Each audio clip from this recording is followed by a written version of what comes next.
Je bénirai l'Éternel en tout temps. Ses louanges seront toujours dans ma bouche. Oh, j'aime qu'on ait un problème. Et puis qu'elle est content comme ça. Ah, m'pas caché, Dieu. Depuis que commence à lire Bible chaque jour, je senti charge problème moi yo sorti sous dôme. Oh, si c'est comme ça, moi pour aller couvrir acheter un Bible. Dégagez au marché. Mais en attendant, ou qu'attendez radio télévision d'espoir? Radio Vision d'Espoir. Oh, moi t'attendais une annonce comme ça, oui. Mais qui ça a te dit? Lecture de la Bible en un an.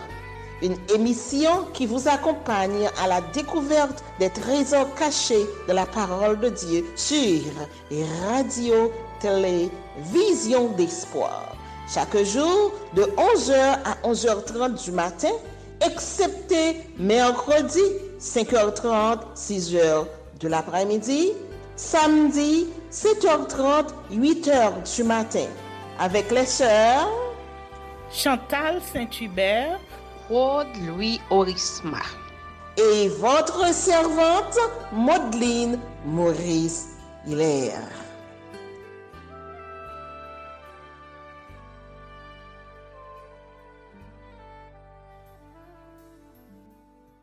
Saint-Esprit de Dieu, fais-nous la grâce de jouir de ta présence durant cette lecture qui enseigne, convainc, corrige, instruit et qui sauve. Au nom de Jésus. Amen.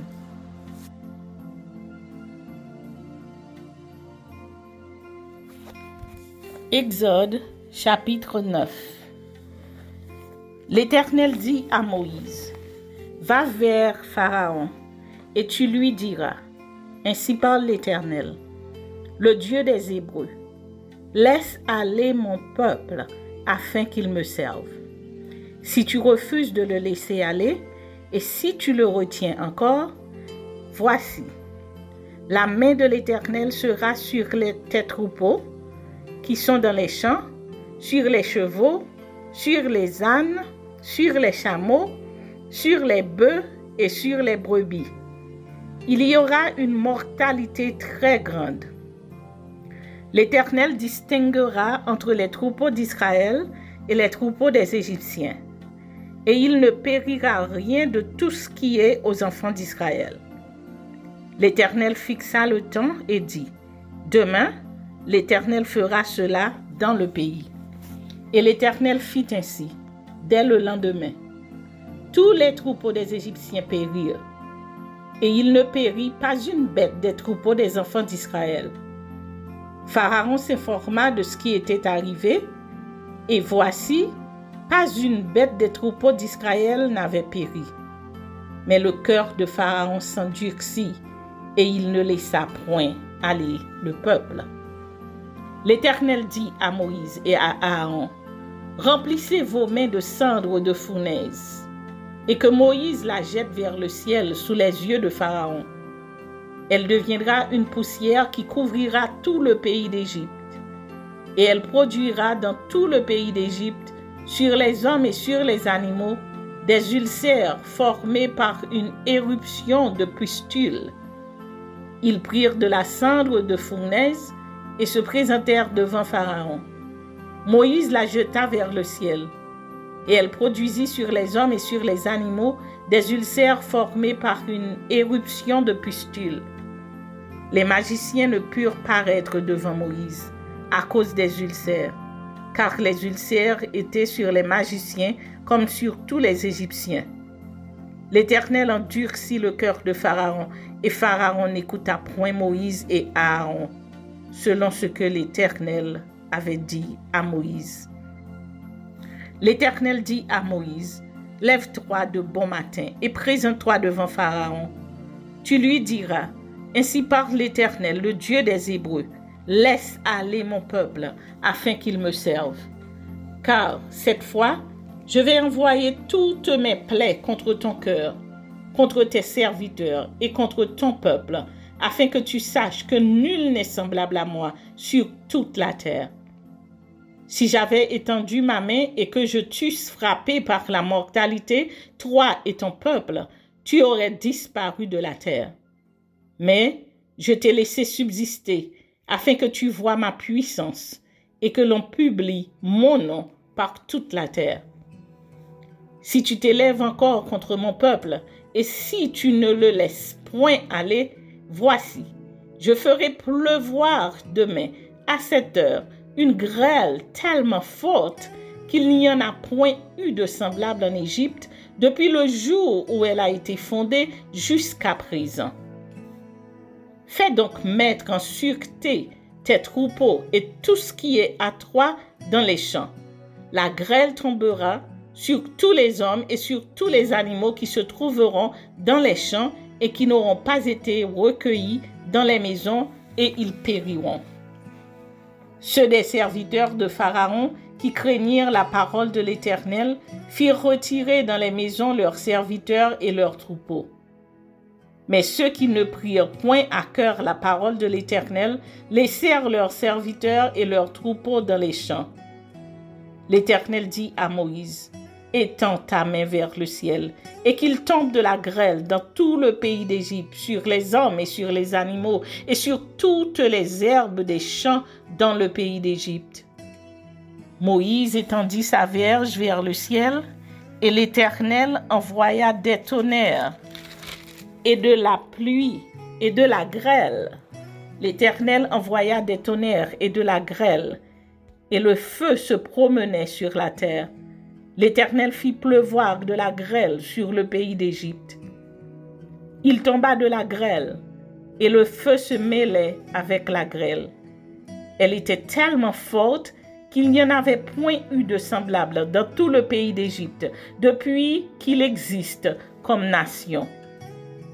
La grêle frappa dans tout le pays d'Égypte, tout ce qui était dans les champs, depuis les hommes jusqu'aux animaux. La grêle frappa aussi toutes les herbes des champs et brisa tous les arbres des champs. Ce fut seulement dans le pays de Gozen, où étaient les enfants d'Israël, qu'il n'y eut point de grêle. Pharaon fit appeler Moïse et Aaron et leur dit, « Cette fois, j'ai péché. C'est l'Éternel qui est le juste, et moi, mon peuple, nous sommes les coupables. Priez l'Éternel pour qu'il n'y ait plus de tonnerre et de grêle, et je vous laisserai aller, et l'on ne vous retiendra plus. » Moïse lui dit, « Quand je sortirai de la ville, je lèverai mes mains vers l'Éternel. Les tonnerres cesseront, et il n'y aura plus de grêle, afin que tu saches que la terre est à l'Éternel. Mais je sais que toi et tes serviteurs, vous ne craindrez pas encore l'Éternel Dieu. » Le lin et l'orge avaient été frappés parce que l'orge était en épi et que c'était la floraison du lin. Le froment et les péodes n'avaient point été frappés parce qu'ils sont tardifs. Moïse sortit de chez Pharaon pour aller hors de la ville. Il leva ses mains vers l'Éternel, les tonnerres et la grêle cessèrent et la pluie ne tomba plus sur la terre. Pharaon, voyant que la pluie, la grêle et les tonnerres avaient cessé, continua de pécher, et il endurcit son cœur, lui et ses serviteurs. Le cœur de Pharaon s'endurcit, et il ne laissa point aller les enfants d'Israël, selon ce que l'Éternel avait dit par l'intermédiaire de Moïse.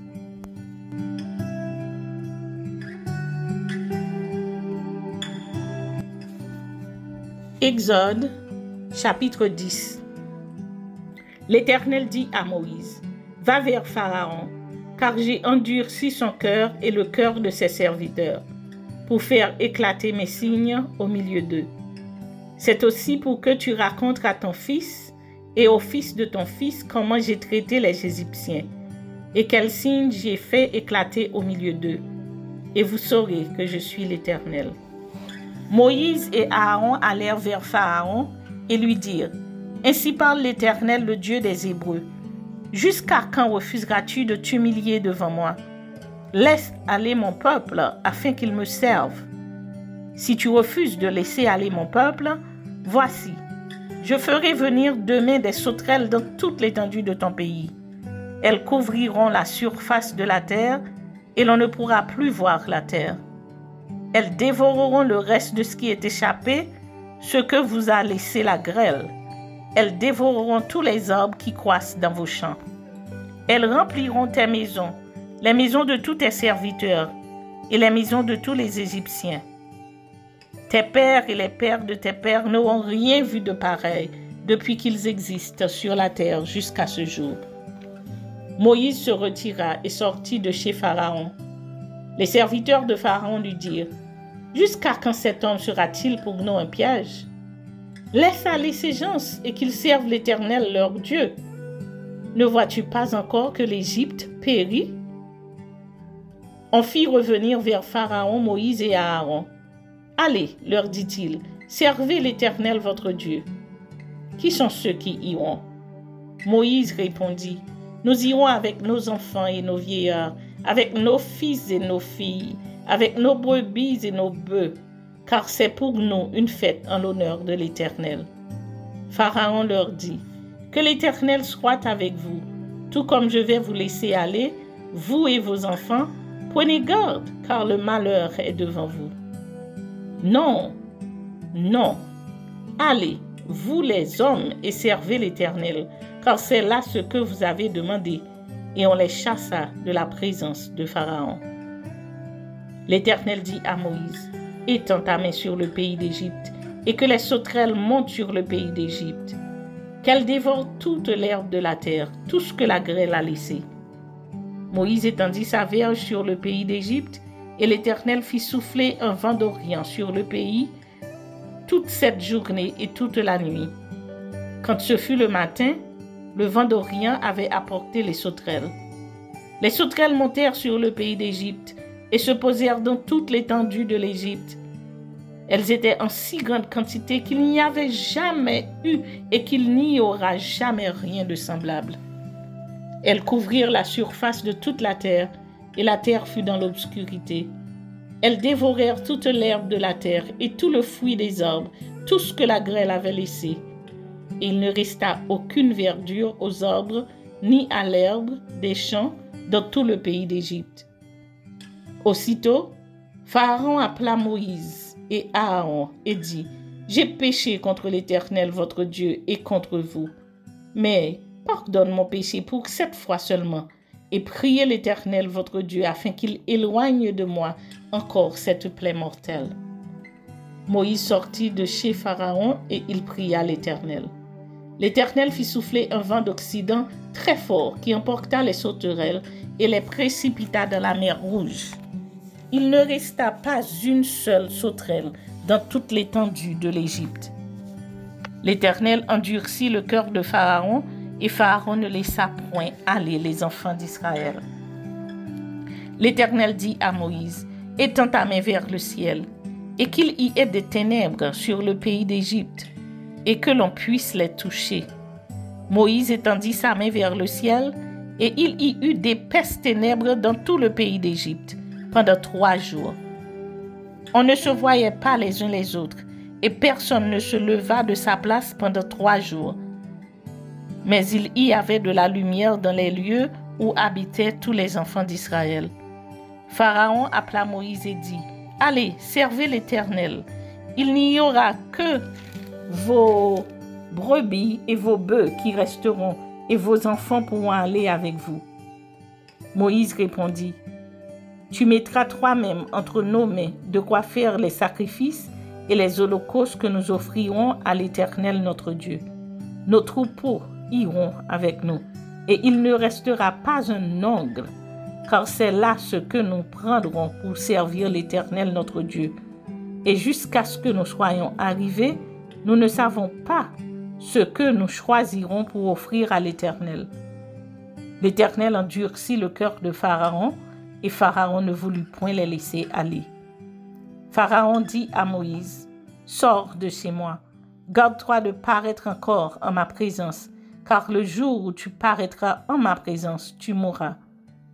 Tu l'as dit, répliqua Moïse, je ne paraîtrai plus en ta présence.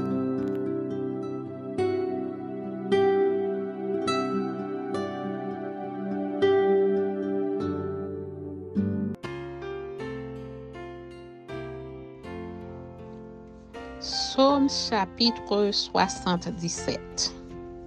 Au chef des chantres, d'après j'ai du Psaume d'Asaph. Ma voix s'élève à Dieu et je crie. Ma voix s'élève à Dieu et il m'écoutera. Au jour de ma détresse, je cherche le Seigneur. La nuit, mes mains sont étendues sans se lasser. Mon âme refuse toute consolation. Je me souviens de Dieu et je gémis. Je médite et mon esprit est abattu. Tu tiens mes paupières en éveil et dans mon trouble, je ne puis parler. Je pense aux jours anciens, aux années d'autrefois. Je pense à mes cantiques pendant la nuit. Je fais des réflexions au-dedans de mon cœur et mon esprit médite. Le Seigneur rejettera-t-il pour toujours? Ne sera-t-il plus favorable? Sa bonté est-elle à jamais épuisée? Sa parole est-elle anéantie pour l'éternité? Dieu a-t-il oublié d'avoir compassion?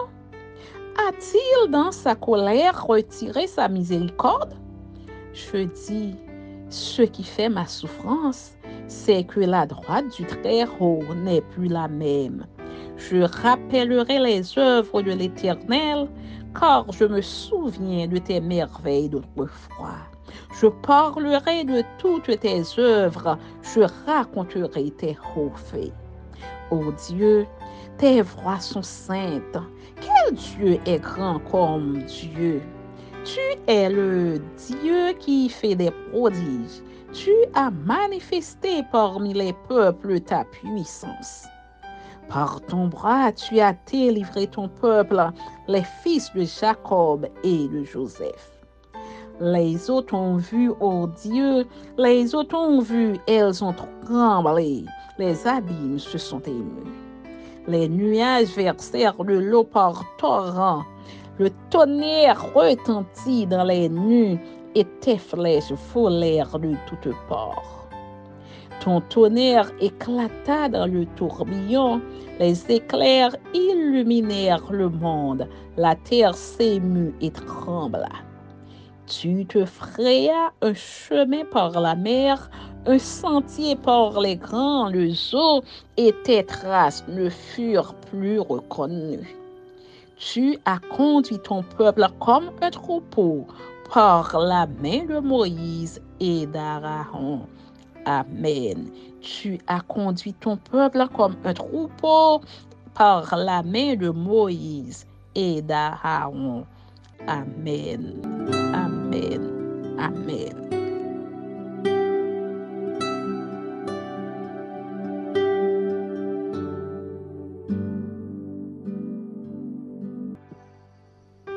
Évangile selon Luc.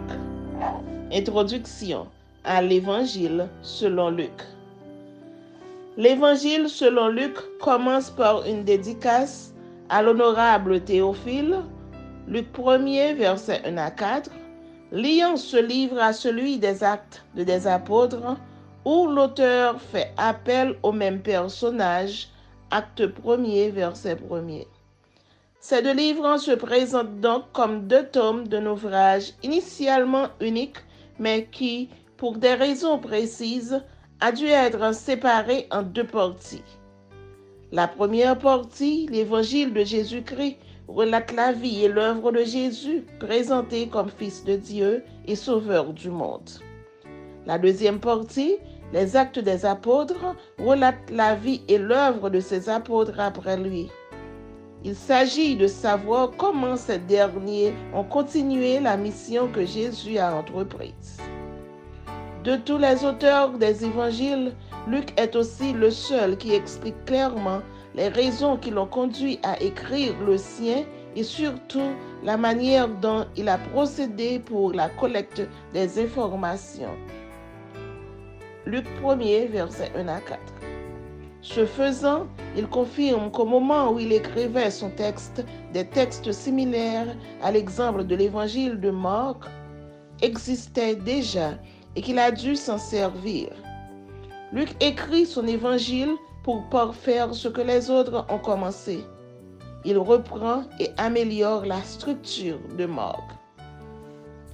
Introduction, naissance de Jean-Baptiste et de Jésus-Christ, Jésus à l'âge de 12 ans, enfance et généalogie de Jésus-Christ, tentation de Jésus-Christ et ministère de Jésus en Galilée, ministère de Jésus hors de Galilée et en route vers Jérusalem, entrée de Jésus à Jérusalem, son ministère là-bas avec les événements majeurs que sont sa passion, sa résurrection et son ascension. Mais Luc, comme Matthieu et plus que lui, complète ce schéma avec les récits plus développés de la naissance, de l'enfance et de la généalogie de Jésus. Luc fait remonter la généalogie de Jésus non pas à Abraham comme Matthieu, mais à Adam et même au-delà à Dieu. Il fait ainsi le lien de Jésus non pas seulement avec Israël, mais avec toute l'humanité. L'évangile de Jésus, chez Luc, est la bonne nouvelle de l'amour de Dieu pour tous les hommes qui reconnaissent leurs péchés et qui se repentent. Luc illustre cette bonne nouvelle par une sélection rigoureuse des miracles et des paraboles de Jésus. La parabole du Fils retrouvé est un exemple frappant à lire et à relire. Le nom Luc indique un païen converti au christianisme. Selon Colossiens 4, verset 14, il était médecin et compagnon de l'apôtre Paul. Luc est porteur de messages uniques qui commence dans son évangile et s'achève dans le livre des Actes. Il s'agit de l'histoire du salut qui s'accomplit dans la personne de Jésus-Christ. Jésus est à la fois solidaire des hommes et tourné vers eux. Il révèle ainsi aux hommes la bonté et la tendresse de Dieu et leur apprend la vraie vie de disciple dans la pratique concrète qui se caractérise notamment par le partage des biens, le pardon des offenses, la patience dans les épreuves. La bonté de Dieu est ainsi à la portée de tous, hommes et femmes, riches et pauvres, juifs et non-juifs. Toutes les paraboles de Luc veulent répondre aux pharisiens qui s'indignent de la bienveillance que Jésus réserve aux péageurs et aux pécheurs. Ce ne sont pas ceux qui se portent bien qui ont besoin de médecins, mais les malades. Je ne suis pas venu appeler à la repentance des justes, mais des pécheurs. Voici la liste des miracles de Jésus rapportés par Luc. La guérison de démoniaques, la guérison de la belle-mère de Pierre, la pêche miraculeuse, la guérison d'un lépreux, la guérison d'un paralytique, la guérison d'un homme à la main sèche, la guérison du serviteur d'un centenier, la résurrection du fils de la veuve de Naïn, la tempête apaisée, la guérison d'un démoniaque, la résurrection de la fille de Jaïrus, la guérison d'une femme malade depuis 12 ans, la multiplication des pains, la guérison du fils lunatique, la guérison d'un démoniaque muet, la guérison d'une femme infirme, la guérison d'un hydropique, la guérison de 10 lépreux, la guérison d'un aveugle et la guérison de l'oreille du serviteur. Voici également la liste des paraboles de Jésus dans Luc. La maison bâtie sur le roc, les deux débiteurs, le semeur, le bon samaritain, l'ami importun, le riche insensé, les serviteurs attendant leur maître, le figuier stérile, le grain de ses neveux, le levain, le grand souper, la brebis égarée, la drame perdue, l'enfant prodigue, l'économe infidèle, le mauvais riche et Lazare, le juge inique et la veuve importune, le pharisien et le publicain, les mines, les vignerons, le figuier. En conclusion, ce qui singularise l'évangile de Luc est sa théologie de l'amour de Dieu pour les personnes victimes de la ségrégation et de la marginalisation de la part des pharisiens et des juifs fidèles à la synagogue. Jésus réserve un bon accueil aux pauvres, aux pécheurs. Mais Luc porte aussi un intérêt particulier aux femmes. Il est le seul à montrer clairement qu'elles faisaient partie du groupe itinérant de Jésus au même titre que les hommes.